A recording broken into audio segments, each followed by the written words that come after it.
पहले कर्नल संजीत सिरोही, सबसे पहले आपका रुख करते हुए, बलूचिस्तान में अब अगर पाकिस्तानी आर्मी को पाकिस्तान सरकार उतारने जा रही है, हालात को सुलझाएगी या मामला और बिगाड़ेगी? राजीव जी, ये बहुत अहम सवाल है। पहले तो मैं आपका धन्यवाद देता हूं, आपने मुझे अपने चैनल पे बुलाया। ये एक सवाल है जिसका जवाब जो है आज हमारे पास नहीं है, लेकिन मैं आपको अपना अंदाजा अंदाजा बता सकता हूं।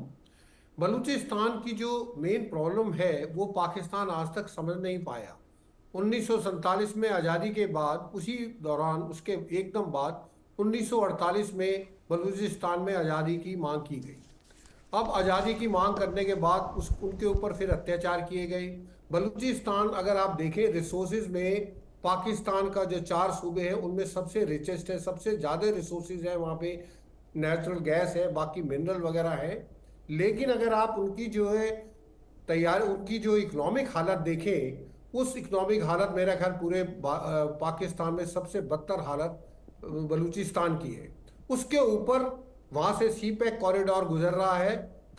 वो उनको पता है कि सी पैक कॉरिडोर जो है, यहाँ से जितने रिसोर्सेज हैं उनके लिए गुजर रहा है, और वो ये धीरे धीरे करके रिसोर्सेज ले जाएंगे, लेकिन वहां की तरक्की नहीं होगी। अब सवाल आता है कि वहां पे फौज उतारना। फौज उतारने से प्रॉब्लम सॉल्व नहीं होती, किसी भी देश में नहीं होगी। क्योंकि फौज उतारने से क्या होता है कि फौज जब उतर जाती है तो फिर फौज ये नहीं देखती कि कितना हमको फोर्स यूज करना है।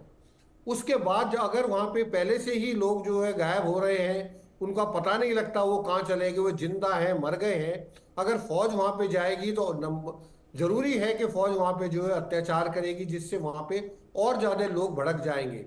लेकिन पाकिस्तान को हमको ये समझना चाहिए कि पाकिस्तान की ये बलूचिस्तान में फौज को भेजना एक मजबूरी हो गई है, क्योंकि चाइना का प्रेशर बहुत ज्यादा है। जो वहां पे चाइनीज नागरिक काम कर रहे हैं उनके ऊपर लगातार हमले हो रहे हैं, और जिससे चाइना पाकिस्तान से नाराज है।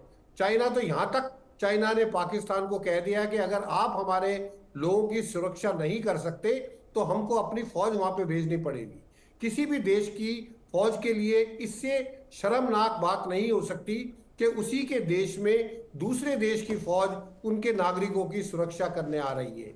तो ये मेरे को लगता है ये सबसे बड़ी गलती होगी इनकी जो है पाकिस्तान गवर्नमेंट की, कि वहां पे फौज उतारे। ऐसा नहीं कि फौज पहले नहीं उतरी है, बहुत ऑपरेशंस हुए हैं, वजीरिस्तान में हुए हैं, पख्तूनवा में हुए हैं, हर जगह हुए, लेकिन फौज से प्रॉब्लम सॉल्व नहीं होती जब तक आप वहां की जो पब्लिक है, आम जो लोग हैं, उनकी प्रॉब्लम को आप सॉल्व नहीं करोगे, तब तक फौज वहां पे कुछ नहीं कर पाएगी। राजीव जी। अरविंद सिंह तेजावत भी मेरे साथ इस वक्त जुड़े हुए हैं, मामलों के जानकार। अरविंद सिंह जी, इस पूरे मामले को आप मेरे साथ लगातार जुड़े हुए हैं और दर्शक भी आपको इस वक्त देख रहे हैं, लेकिन इंटरनेशनली डिप्लोमेसी बलूचिस्तान को किस तरीके से देख रही है? पाकिस्तान खास तौर पर इस एरिए का दोहन पिछले कई सालों से लगातार कर रहा है और यहाँ पर गुर्बत बहुत ज़्यादा है, गरीबी बहुत है, लेकिन डिप्लोमेटिकली क्या इसको इंटरनेशनली एड्रेस किया गया अब तक बलूचिस्तान को? राजीव जी बिल्कुल ठीक कह रहे हैं, इसको ठीक तरीके से एड्रेस नहीं किया गया है।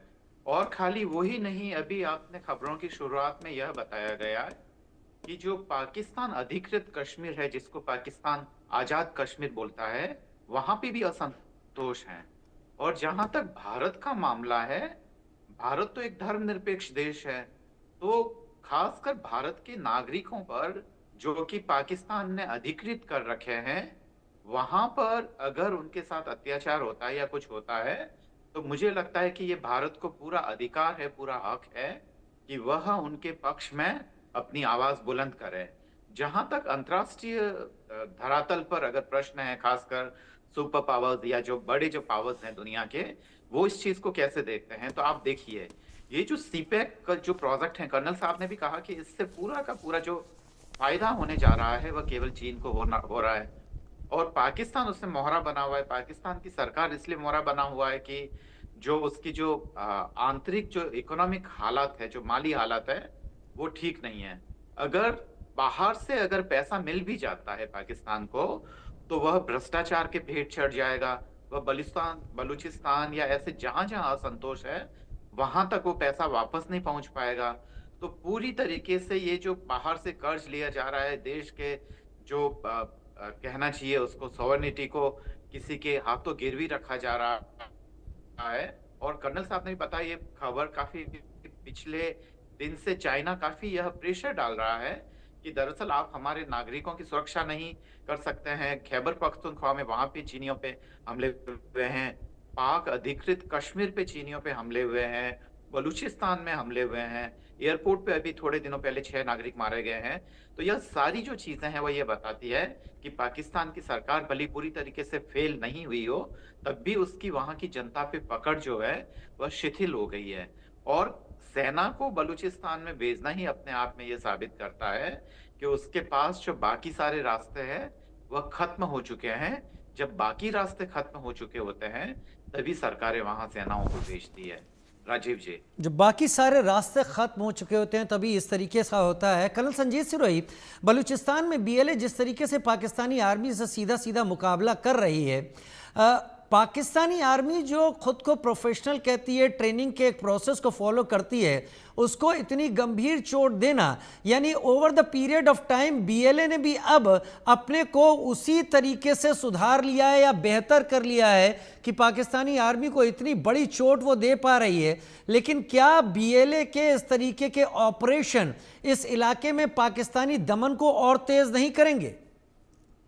बिल्कुल राजीव जी, कहीं पे भी जब टेररिस्ट ऑर्गेनाइजेशन है, क्योंकि वो बात अलग है कि बीएलए जो है लिबरेशन आर्मी है, वो उनकी लिबरेशन आर्मी है, लेकिन पाकिस्तान सरकार के लिए वो टेररिस्ट ऑर्गेनाइजेशन है। तो कोई भी टेररिस्ट ऑर्गेनाइजेशन जब फौज के ऊपर हमला करती है, और इस फौज के जो है, चाहे वो हमारी फौज हो, पाकिस्तान की हो, या किसी भी कोई भी फौज हो, जब फौज में सैनिक मरता है तो फौज को और ज्यादा गुस्सा आता है। और जब गुस्सा आता है तो वो जो, क्योंकि फौज जो है लड़ाई के लिए ट्रेंड होती है और टेररिस्टों के लिए ट्रेन नहीं होती, तो जब फौज लड़ाई के लिए होती है तो लड़ाई में अगर अपना साथी जो है साथ में दिखता है कि उसको गोली लग गई, तो वो जो है इमोशंस, इतने जज्बे इतने बढ़ जाते हैं कि वो फिर जो दूसरी साइड फायर कर रहा है उसके ऊपर ये नहीं देखता है कि मेरे को इसके ऊपर, ये मेरे देश का नागरिक है, मेरे को इसके पैर पे गोली मारनी चाहिए, इसके सिर पे नहीं मारनी चाहिए।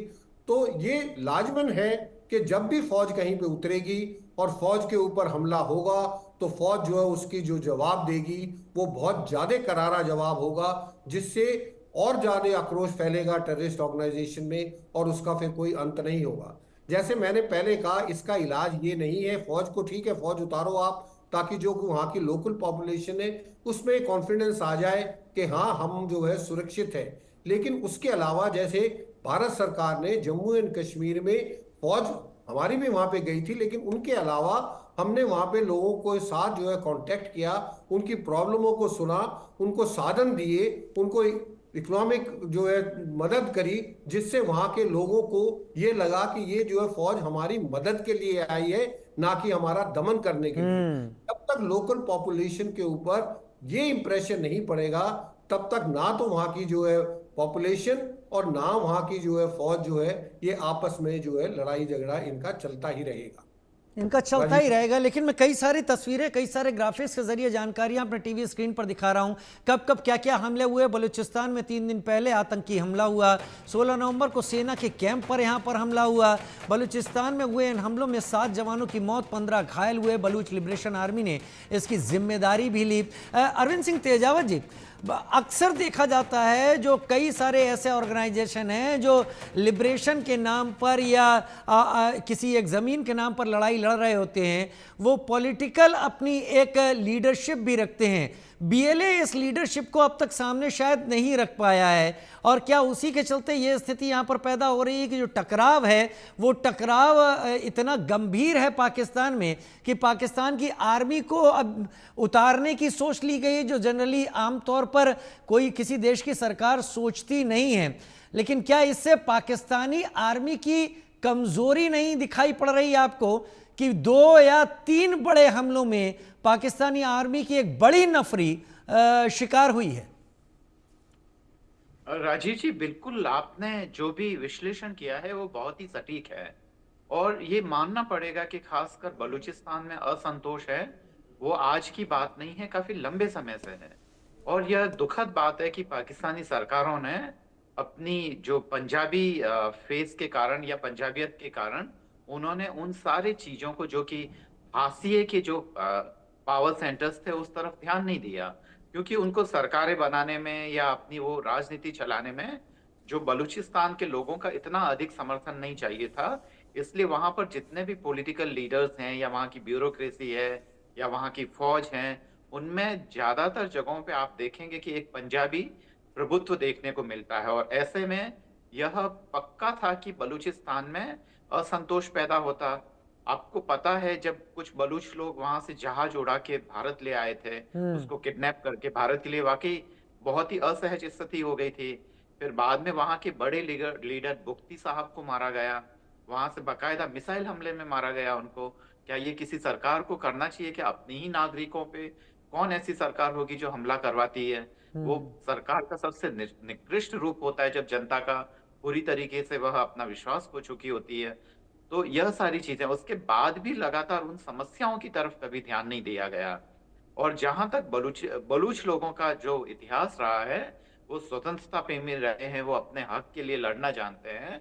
और आज दोबारा से इस चीज पे पाकिस्तानियों को सोचना चाहिए कि जिस धर्म के आधार पर वो ये सोच रहे थे कि एक मजबूत राष्ट्र का निर्माण करेंगे, यह साबित हो चुका है कि धर्म के आधार पर किसी भी राष्ट्र का निर्माण नहीं किया जा सकता है। और ये जो बलूचिस्तान की जो समस्या है, या आजाद कश्मीर में जो वो कहते हैं, और जो पाक अधिकृत कश्मीर में जो समस्याएं हैं, या उधर खैबर पख्तूनख्वा में जो समस्याएं हैं, या खुद यहाँ पंजाब सूबे में जो बहुत सारी हैं, और उसके पीछे गुर्बत है। लोग चाहते हैं कि वो आगे बढ़े, पर सरकारें उनके लिए न तो रोजगार ढूंढ पा रही है, न कुछ उनके लिए एक सहूलियत मुहैया करा पा रही है। जो उनका मिनिमम मानवाधिकार है, उन तक की सुरक्षा नहीं कर पा रही है। अगर सरकार अपने नागरिकों की भी सुरक्षा न कर सके, तो इससे बुरी हालत क्या हो सकती है?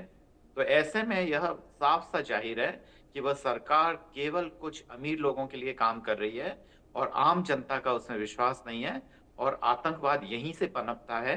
भले ही पाकिस्तान कितना भी यह आरोप लगाए कि इसके पीछे विदेशी शक्तियों का हाथ है, विदेशी शक्तियों से उसका मतलब भारत ही होता है, पर सच ये है कि वहां के लोगों में बहुत ही अनरेस्ट है, बहुत ही असंतोष है, जिसकी तरफ अगर ध्यान नहीं दिया गया, तो मुझे लगता है कि इस पूरे दक्षिण एशिया में जो अलग अलग जगहों पे विद्रोह हो रहे हैं असंतोष के कारण, चाहे वो श्रीलंका हो, चाहे वह बांग्लादेश हो, उसके रूप अलग अलग होते हैं, धर्म की आड़ में आते हैं, पर कहीं ना कहीं इसके पीछे उस जनता का असंतोष ही है, राजीव जी। असंतोष ही है। पाकिस्तान दो वजहों से बना है, एक तो इस्लाम के नाम पर और दूसरा भारत विरोध के नाम पर।